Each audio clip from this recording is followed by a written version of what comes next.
Welcome to the KMG Fiduciary Partners Podcast. Here, we'll cover important topics on financial planning and asset management to help keep you informed and inspired for long-term success on your financial journey. Let's join the KMG team now for today's topic. Welcome to the KMG Fiduciary Partners Podcast. My name is Rob Thompson. I'm a wealth advisor here at KMG. I've got Cam Kaiser with me today, and I'm going to put him on the spot. I didn't do any prep for this at all, but I was curious, Cam, because I see it on the internet more often than I would like to see, but I just have a question.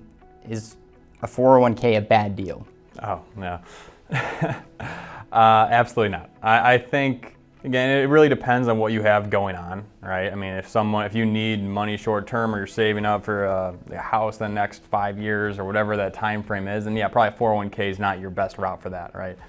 But as a retirement vehicle, I mean, it's probably the best vehicle for it, just for a couple of reasons. One, if your company is offering a match, so basically a lot of companies have an incentive to contribute to their 401k where they come in and they say, you know, we'll contribute 100% to 5%.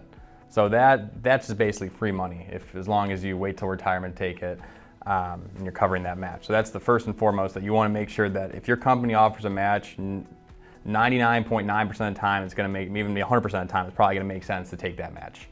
And then after that, it really just depends on how much you want to put in there, and it's going to come down to what does cash flow look like and when do you need this money. If it's for retirement, it's a great vehicle to use. One, because you can either put in, a lot of these plans have these tax deferred options where you get a tax deduction, and then when you pull money out, you have to pay tax on the income, but it defers until you want to take money out of it or until your RMD kicks in. Or a Roth, which I like those a lot for a lot of people, is where your portion, not the match, but your portion is going to grow tax-free once you have it tied to those investments. Why do you think the 401k is such an effective vehicle across the board for people to actually build Sure. wealth? Well, I think one, obviously it's tax efficient and encourage people to save for retirement, but it's also deterred because of the penalties that are in place with it. And again, people look at it as a disadvantage that says, okay, well, if I take money out of it early, I'd pay tax on it, and I also have a 10% penalty. You know, I almost look at it as a benefit because it deters a lot of people from taking money out of that early. Right. Saving you from yourself. Exactly, right? And it's always tempting. A lot of people are short-term mind. They say, okay, well, I'll just take money out of it now and, you know, not worry, and then I'll worry about it down the road.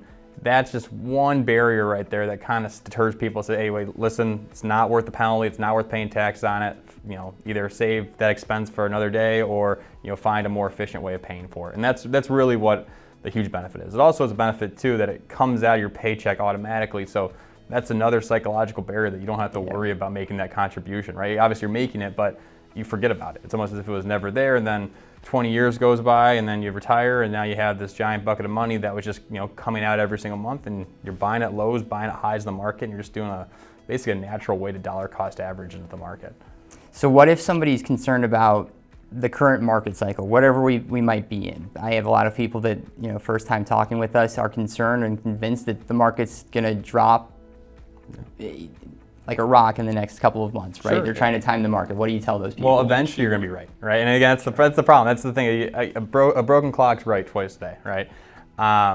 But it's impossible to time. People thought that 2 years ago that it was going to crash. People thought a year ago it was going to crash. And eventually they're going to be, again, that's just the nature of the market. Eventually there's going to be a drawback in the market. But because we don't know that, and because it's just so difficult to try to make a prediction, and most people are wrong when they try to predict it, or they never get back in when they do predict it, that you're just better off, especially if you don't need the money in the near future, or your plans, you need your plan working for you for the next 20, 30, even 10 years. It's not a safe game to play. It makes sense just to let it ride, buy at highs, buy at lows, and then, you know, not try to look at it from a day-to-day standpoint, because the market's extremely efficient long-term. When you're looking at it from a day-to-day standpoint or even a year-to-year standpoint, anything can happen, and trying to play that game is just a losing game. So then why don't you talk a little bit about the contributions and how the systematic contributions have a tendency to smooth the ride out over time? There's a strategy there. Yeah, well, it's a lot. When you look at, sometimes when people come with a significant amount of cash and they're trying to get in the market, we do an approach called dollar cost averaging, which is basically when you take, if you have let's say you have $100,000 and you want to invest $10,000 every month. You don't care what the market does. You don't care if it goes up, if it goes down. You're buying the exact same amount of stocks or equities or bonds every single month regardless of what the market does. And what that does is it gives you an average effect that you're buying at lows and you're buying at highs, so it kind of smooths out some of that volatility to where maybe you didn't buy at the lowest point, but you also didn't buy at the highest point. And that's basically what you're doing for your entire working career. If you're contributing to a 401k and it's automatically getting invested, is you're buying at lows and buying at highs. And at the end of the day, it's going to be a pretty favorable average because you bought in all types of markets. So, and I've got one thing to add to this, but that was good. You passed. Thank you. Good job. The one thing that I try to encourage people to do is once we jump into somebody's 401k with them, set up their allocations to make sure that it's matching up with their time horizon, right? Mm-hmm. I encourage people to forget the password to their 401k. If we want that thing to be on autopilot, it's nice to check on it once a year and be surprised at just how large of the balance it's grown each year, right? But other than that, you don't need to jump in there, be making moves all the time.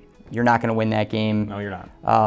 And I've got some people and they still haven't looked at their 401k account in several years, and it's funny because I encourage them to do this. Yeah. I don't expect anybody to actually listen to me. Sure. But I think it's beneficial not just for building wealth, but also for health. If you look at it, the market over time it does very well, but there's pretty much a 50% chance for that day it's going to be down. Yeah. Right. A little more favorable will be up, but basically when it's all said and done, roughly 50%. So and the human brain's going to take the negative a lot worse than they're going to take the positive being a good thing. So you drive yourself crazy, and then it's also, with the exception of doing some, time rebalance time to time or making some adjustments if your circumstances change, there's no reason to be an active investor because you're going to be behind the 8 ball on everything, and you're going to be trying to chase the hot dot. Just take a step back, look at it as long term, and try not to really kick yourself about what the market's doing that particular day. Just knowing that long term it's going to work out as long as you're invested properly. Yep, the importance of staying invested is still understated. Exactly. But thanks for tuning in. We'll catch you next time. Thanks for joining us for this edition of the KMG Fiduciary Partners podcast. We invite you to catch the next episode in our series for real-world advice from the KMG team. Follow us on LinkedIn at KMG Fiduciary Partners, where we'll keep the conversation going.